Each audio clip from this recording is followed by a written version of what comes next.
Thank you.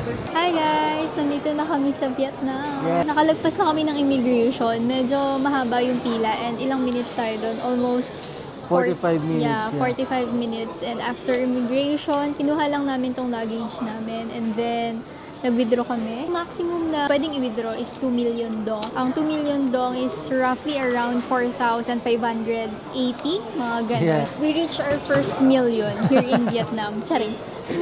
So ayan, mag-book na kami ng Grab ngayon. Pupunta na kami sa hotel.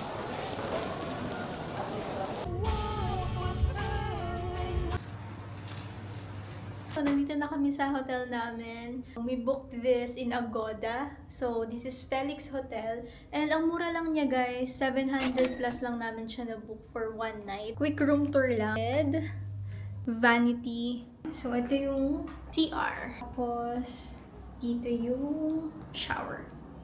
Kakain muna siguro kami. Nakita naman namin sa labas, meron namang ano doon. Saka guys, ang ganda ng labas. Hindi ka matatakot lumabas kahit gantong oras na. Yeah. So, ayan siya. May Burger King. Ito yung first day namin actually sa Vietnam at agad-agad pupunta tayo sa Cambodia. Na pupunta tayo sa sakayan ng bus. We booked this trip sa Klook for 1,000 plus, no? Lagyan na lang ito sa screen. Yan, halagyan na lang namin sa screen kung magkano yung price nito. Lakad muna kami. Medyo maulan dito sa Ho Chi Minh. Let's see kung ito siya. Tatanong lang muna kami. Ayun, so nandito na tayo sa Quang Heng, Ho Chi Minh to Phnom Penh. Parang terminal ng bus nila. Pero since nabook nga natin siya sa Klook, waiting na lang tayo. So, ito siya. Sabi is 7 a.m. daw yung dating ng bus.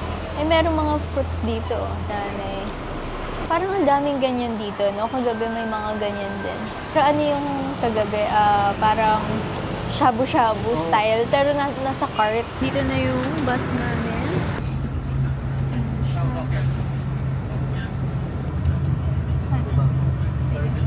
Heads up lang pala guys, need natin ibigay yung mga passport natin. Para yata to sa immigration check. Normal naman daw yun dito, na binibigay talaga yung passport. Nag-stopover tayo dito sa... Parang gas station na mayroong mga... may mga food stall, ganyan. Gas station. 50,000 dong. So, 111 pesos lang siya. Thank you. Dito na kami sa Cambodia. So, right now, merong stopover dito sa 5 Gold Star Mart. Parang ito na yung last na stopover before dumating sa destination talaga. Dito na kami nagpapalit ng Cambodian Riel. Dito na rin kami bumili ng lunch namin. And dyan. And then rice dito. Ayun. Medyo marami na palang nangyari kanina. Dumaan na kami dun sa immigration, natatakan na. Hindi lang kami nakapag-update kasi medyo mabilisan yung galaw. Empire House. Mura lang siya. And maliit lang. Pero pwede na. Parang hostel type. No? May CR. One night lang naman. So, I think pwede na to. And we booked this in Agoda for, I think, 800 pesos. 800 plus. Pupunta tayo sa Smart Center para bumili ng SIM card. And ito na yung tuk-tuk natin. Mura lang siya. So, yung mode of transportation pala dito, more on tuk-tuk na Grab. Kasi malapit lang. Premium car na tawag sa isa. Yes. Premium car. Siguro yung mga four-wheel car. Yung mga sedan, mga kotse talaga. Pero may choice naman na tuk-tuk. Lalo na pag malapit lang. Pwede na. Kasi ito, magkano lang to? 3,700 Cambodian Riel. So, when we converted it, mga nasa 54 pesos lang siya. Yan, nakabili na kami ng SIM card. Ang presyo niya is $5. May kasama na yung data na 25 GB for 1 month. Although 1 night lang kami dito. Pero wala kaming choice eh. Parang yun yung default, no? Sa Cambodia pala, they're accepting US dollars and Cambodian real. I think sa mga ganitong establishments, yung mga kilalang mga brands, more on US dollars sila. Papunta na kami ngayon sa Royal Palace. Sana bukas pa siya. Magko-close na lang 5 p.m. and 4:33 na. So, tingnan natin guys kung makakaabot pa tayo. Dito tayo sa parang market nila. Dito yung night market. Oh, parang Divisoria vibe.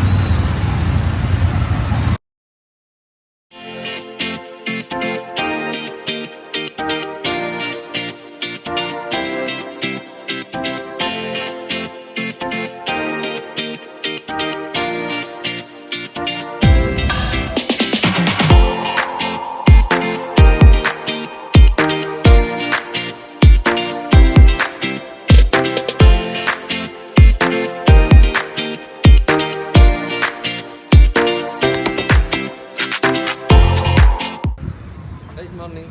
8 morning. How about the Silver Pagoda? It's the same. Okay, okay. Thank you. Independence Monument. Dito ba yan? Yung Independence Monument, 24 hours siya. Yung what lang ka hanggang 7 p.m. So, yun yung dalawang pupuntahan namin.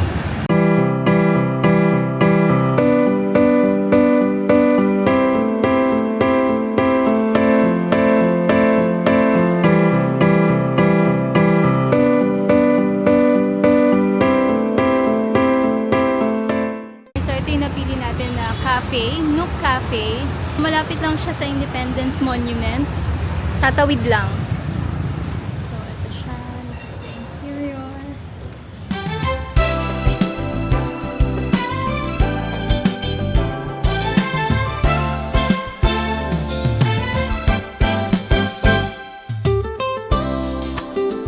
Yun, nandito na tayo sa Wat Lang. Malapit lang pala siya. Magkakatabi lang sila. Ito yung Independence Monument. Ayan siya. And then dito lang siya. Kakaliwa ka lang dun sa from Nook Cafe, kakaliwa ka lang. Ito yung Wat Lang ka. Ayan siya. Kaya napunta kaming ano pala, the Ellis Room. LEC or Ellis, parang French inspired building. So try namin kung makakapicture kami. Kahit picture lang. Kasi based dun sa na-search namin, parang open lang siya every Friday to Sunday at 4 p.m. So, siguro kung papasok ka sa loob ganun. Pero kung magpipicture lang, tingnan namin kung ano yung makikita namin dun. So, nagtuktok na lang din kami para ma-save yung time. Kasi after this, magna-night market naman kami.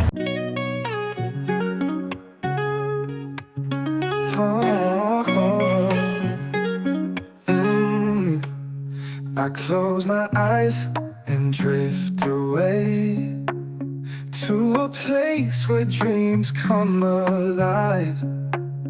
I see a world where anything is possible, and I know that I'll survive. Never stop dreaming, keep reaching for the stars. Believe in yourself. Ito parang cafe apartment sa Ho Chi Minh. Mga damit, ang daming damit. Tapos parang merong event. Kasi may stage eh. Doon lang. Tapos parang nga siyang Judd's Fair. Judd Fairs. Sa Thailand.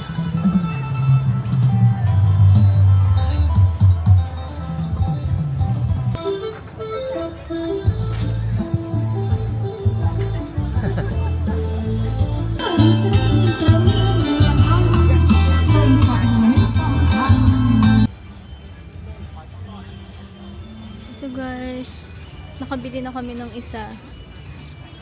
Meron silang dito guys, so pwede kang umupo sa sahig. Parang I want to experience this love. Sabi-sabi. Parang ganyan. Oo. So yun guys, itaray na natin. Nakaupo na kami. Umorder kami ng chicken noodle soup and ice cream. Yan, kain muna kami, tsaka malulubat na rin kasi yung camera. So, siguro later na lang. Tingnan natin kung makakabili pa tayo ng ref magnet. Pero that's the goal, makabili ng ref magnet dito sa Cambodia. Hi guys! Good morning! So, this is our day 2 in Cambodia. Kagabi hindi na kami nakapag-update nung nakauwi kami sa hostel namin kasi medyo pagod na din, medyo late na, at konti yung tulog. Pero yeah, ngayon pupunta naman tayo sa day 2 itinerary namin. Una is Riverside, and then pupunta rin tayo sa Royal Palace ulit. So papasok na tayo sa loob kasi open na siya. And then sa Silver Pagoda din, since nasa isang place lang naman sila. So dito na tayo sa Sisuwatkoy Riverside Park. Medyo maaga pa. So, para tayo nasa Marikina Riverbanks. Kung familiar kayo sa Marikina, parang ganun yung vibes dito. Yan! Hanuman. Yan. Kasi ito.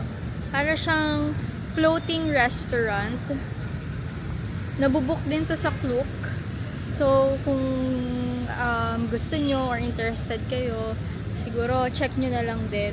Masarap din maglakad-lakad dito. Walang masangsang na amoy. Kasi di ba usually yung mga ganitong ilog, parang medyo amoy, yung parang, amoy isda. Pero ngayon wala eh. Fresh wala lang siya. siya. Walang amoy. Very refreshing lang din kasi ang ganda ng weather. Amazing Cambodia Cruise. Ito siya. Yan. Para siyang kumbaga sa Thailand, parang yung mga river cruise, di ba may ganun sa Thailand? Kasi na-try namin yun yung Chao Phraya river cruise. So, sa gabi maganda siya. May nag-aalok sa amin guys, private boat daw para umikot. Pero siguro hindi na namin ito So, try. mahal. $30. Oo, medyo pricey siya. $30. Kasi may pagoda din eh. Ang daming kalapate. Mag-coffee tayo. Ganda aesthetic. Pero baka dun tayo sa kabila. Lumipat kami dito sa D-Coffee kasi walang food dun sa may Koida. And medyo gutom kami. Nagkusan tayo. Nasa pa lang? Bo's Coffee. Nasa airport pa lang. Airport pa lang pala. Oo, kalaso na. Sarap. Kaya nagpapalit muna tayo. Bumili pala kami kanina ng milk tea dun sa katabi ng Do's Coffee. After nun, pumunta na kami dito sa Balita. Nagtuktok lang kami kasi medyo malayo and naghahabol na rin ng time since 1 p.m. na yung alis. And guys, dito kami nagpunta sa, hindi namin mabasa eh. Parang sa atin, Western Union. Money exchange talaga siya. Ito siya. And yung kahapon, yung pangalawang stopover ng bus, doon na kami nagpa-money exchange. So yung 500,000 Vietnamese dong, lang siya, 70,000 Cambodian riel. Ngayon, nagkulang yung pera namin and we decided na mag-money exchange ulit kasi puro Vietnamese dong na yung dala namin. And dito, sa napuntahan namin, malaki yung exchange rate nilang 700,000 Vietnamese dong namin, naging 102,000 Cambodian riel. Yung kahapon na kasama namin, 700,000 Vietnamese dong din yung pinapalit niya, pero 85,000 Cambodian riel lang yung napapalit niya. Pero sobrang mas mataas, di ba? Oo. Kaya kung pupunta kayo ng Cambodia, siguro wag muna kayo magpa-money exchange or magpapalit ng pera doon sa mga stopover kasi mas malaki talaga dito. So puntahan nyo na lang to. Money exchange na to. Lee Hour Exchange.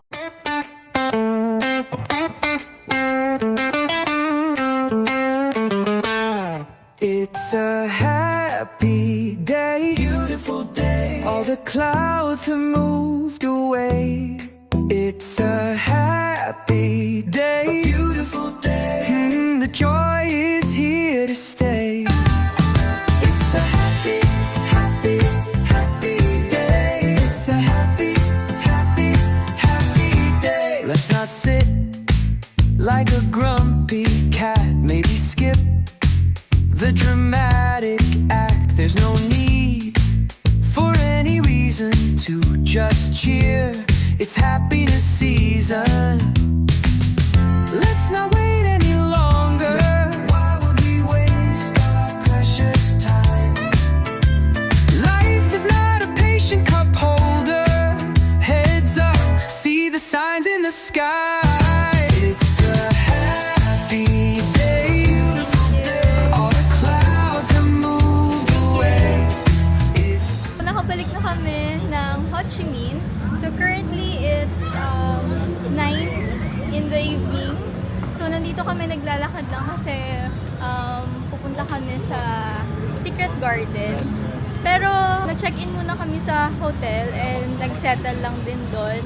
Tapos umalis na din kami agad para maabutan namin yung itinerary namin for tonight. Kasi tomorrow alis ulit.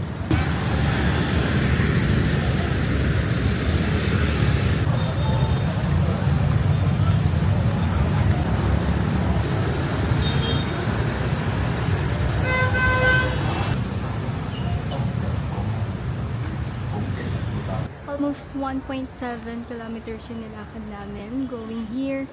Ayan. Oh my God. Yes naman, no? Grabe. Ayun na, amin mo na. 5th floor.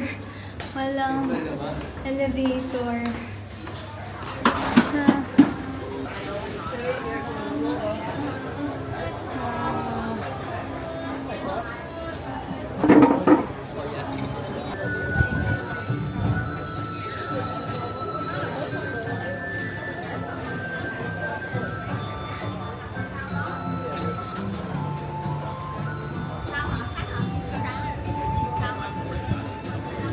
Nandito na kami. Umorder lang kami kasi yung last order nila, yung cut-off is 9:30 and ngayon 9:20. Nakarating kami dito 9:20.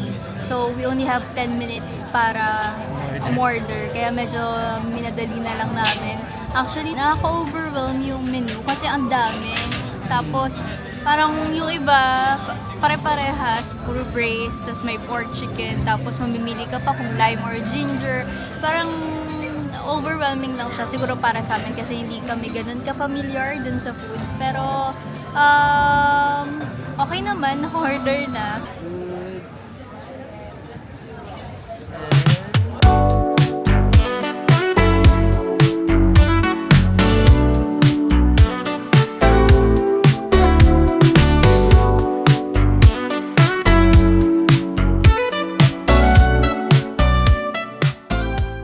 Good morning. Currently, it's 3:40 in the morning and ngayon nilipad naman tayo domestic flight papuntang Danang. Maaga pa pero may asikasuhin pa kasi kami sa check-in. Actually, ang ganda ng domestic airport nila. Domestic airport, Vietnam Domestic Airport. Terminal 3. Terminal 3 to. So, ang ganda niya. Konti lang din yung tao. Ngayon, nagsasearch kami kung saan namin pwede bayaran yung additional baggage namin. Kasi initially, 7 kilograms lang yung in-avail namin. So, wala talagang check-in baggage. Pero, lumagpas kasi kami. So, nag-avail kami ng another 20 kilograms. Yun nga lang. Nung tinatry namin mag-purchase doon sa online nila ng Bamboo Airways, ayaw mag-proceed yung payment. So, baka dito na lang kami magbayad. Pipila na namin yung lang mga luggage namin. Kasi ayaw na namin mag-haul. And nung sinesearch kasi namin, medyo mahaba daw yung pila dito. Although hindi naman kami dadaan ng immigration kasi domestic flight lang naman siya. Kaya ayun. Eto, pinila na namin siya. May mga nakapila na. Hi guys! So, nakapag-check-in na kami. Yung additional baggage namin na 20 kilograms. Dun sa, kung titingnan mo online, kung magmamanage booking ka, supposedly, ang additional 20 kilograms, nasa 500 pesos lang siya. 260,000 Vietnamese dong. However, since hindi nga makapag-proceed yung payment, dito na kami nagpa-add. Nung nagpa-add kami, ano siya, 1,230 pesos. So, mas mahal siya ng more than 50 times 2, more than times 2 nung nasa online booking nila. Pero I'm not sure kung bakit hindi nagpo-proceed yung dun sa managed booking nila online. Pero ayun nga, mas mahal kung dito. Although nakita naman namin sa internet na oo nga, mas mahal naman talaga kapag dito ka na mismo sa airport. Oo, Pero siguro kahit sa namang airlines, ganun talaga. Mas Oo. mahal talaga siya sa airport. kaso, we have no choice kasi nga hindi nagpo-proceed yung payment dun sa managed booking. Kaya, ayun, sabi ko, sige, okay na yan. Kasi wala eh, yun, ganun talaga. So, ayun, anyway, nakapag-check-in na kami. Ngayon, papasok na kami sa security check-in nila, parang passport control. And then, iscan na namin yung dalawang backpack namin. So, yun, pasok muna kami. Since dumadami na rin yung tao. Yung boarding time pala namin, 5:35 a.m. And yung flight is 6:15 a.m. So, let's see. Nakapasok na kami. So, gate 2 kami. Pero before kaming bumaba, baka mag-coffee muna kami dito sa Soleil Cafe to get our daily dose of caffeine. Dumating na yung banh mi namin. Ito pala yung first time na makakatikim kami ng banh mi sa Vietnam since yun nga, ang pinaka first date kasi talaga namin ay Cambodia. Kaya ayun, ngayon pa lang talaga kami makakakain ng mga ganitong food. Yung mga sikat na Vietnamese food like eto banh mi. Yung pho hindi pa namin natitikman. So siguro sa ano na lang yun, Hanoi. Or pwede sa Danang din later. Yung bun cha. Ayun yung bun cha.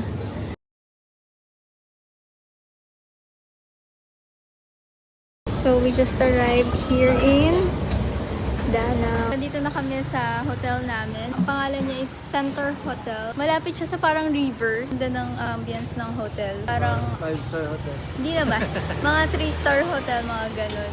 But, ayun, hindi pa kami pwede mag-early check. Pwede pala. Pwede kami mag-early check-in pero with additional payment of 250,000 Vietnamese dong, which is around 550 plus pesos. So, ayun, we decided na hindi na lang mag-early check-in. Iniwan na lang namin yung mga luggage namin doon. And ngayon, sisimulan na lang namin yung itinerary namin para marami ring magawa. Since one day lang din naman kami dito. So, ayun. Ito pala yung itsura ng labas ng hotel. Ayan. Ayan yung labas ng hotel namin. Ang daming natitinda ng flowers dito.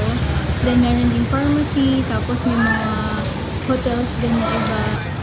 So, ngayon, naghahanap kami ng pwede namin kainan. So, early. Hindi early. Breakfast na, pero light meal lang. May nakita kami dito, ang cute. Ito, oh. Bikini Bottom Express. So, restaurant siya na parang mga burger yung tinda. Wala, parang ganda. Parang ang sarap inspired kayo. sa SpongeBob. Oo. Tapos ito siya. Ang ganda ng danang. Parang siyang Tai Chi Oh. sa Taiwan.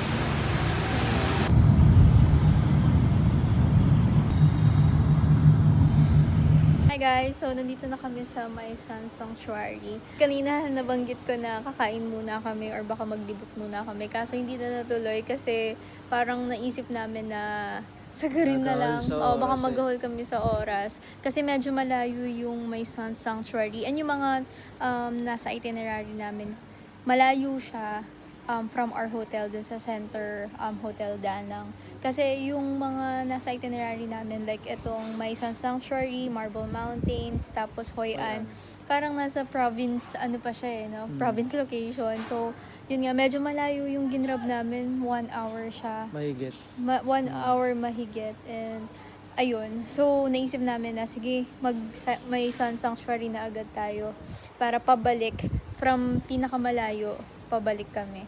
So, ayun. Ito, nag-grab kami and then kaka-drop off lang sa amin. Pero sabi ng grab driver, hintayin daw niya kami. Kasi nga, ano siya eh, parang nasa province parang kami. remote area O siya. remote area. So, parang bihira yung, actually, walang ang mga yung mga public transportation, parang puro private. Eh, hindi kami nakapag-book sa Grab.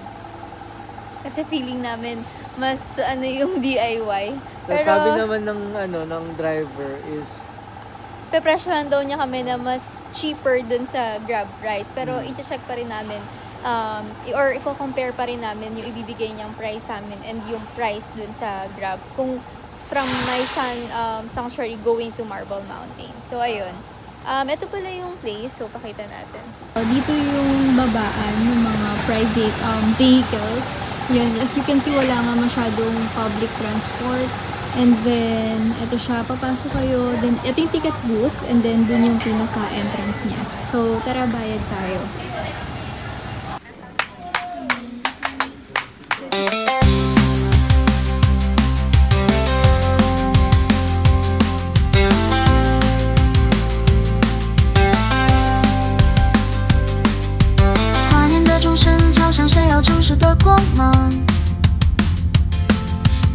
在夜空中绽放，激情把黑夜点亮。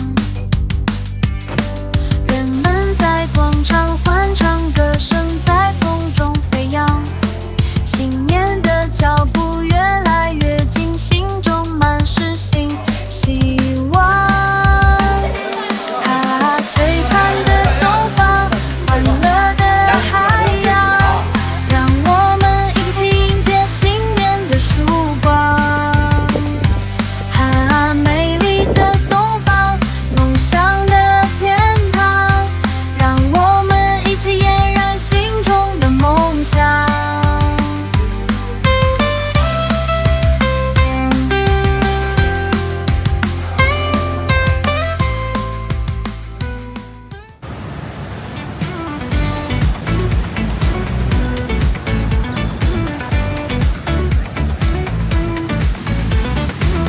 Sunshine and laughter, dancing all night. Smiles getting wider, dreams taking flight.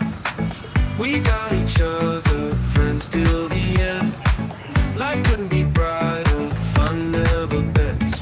Good times together, forever's the plan.